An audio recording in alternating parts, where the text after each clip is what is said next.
என்னால் ஆயிரக்கணக்கான ரெஃபரன்சஸ் கொடுக்க முடியும். மனு தர்ம சாஸ்திரத்தை பற்றியும் சனாதனத்தை பற்றியும் சிஸ்டமேட்டிக் பிரெயின் வாஷிங் நடந்திருக்குங்கய்யா. திட்டமிட்ட மூளை செலவை நம்முடைய சாஸ்திரங்களை அழிச்சு, சாஸ்திரங்களையும் மக்களையும் பிரிச்சு, கொஞ்சம் பிரிட்டிஷ் டைம்ல கிறிஸ்தவ பிரித்தானிய ஆதிக்கத்தின் போது இருந்த குருகுலங்களின் எண்ணிக்கை, அதுல எப்படி எல்லா வர்ணத்தை சார்ந்த மக்களும் படித்தார்கள், இந்த வரலாற்றை எல்லாம் கொஞ்சம் புரட்டி பாருங்கய்யா.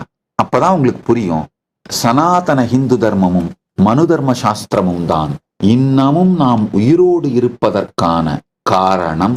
நம்முடைய எல்லா நன்மையும் சனாதனம் மனு தர்ம சாஸ்திரத்திலிருந்தே வந்தது. நாம் படுகின்ற எல்லா பிரச்சனைகளும் அந்த சனாதனத்தையும் இந்து தர்ம சாஸ்திரத்தையும் மனு தர்ம சாஸ்திரத்தையும் நாம் வாழ விடாமல் நம்மை தடுத்தவர்களால் நம் மீது திணிக்கப்பட்டது. தீங்கு எல்லாவற்றிற்கும் காரணம் நம் சனாதன இந்து தர்மத்தையும் மனு தர்ம சாஸ்திரத்தையும் அழித்து அவைகளை நம்மிடமிருந்து பிரித்து நம்மை அடிமையாக்கியவர்கள். அவர்களே எல்லா தீங்கிற்கும் காரணம்.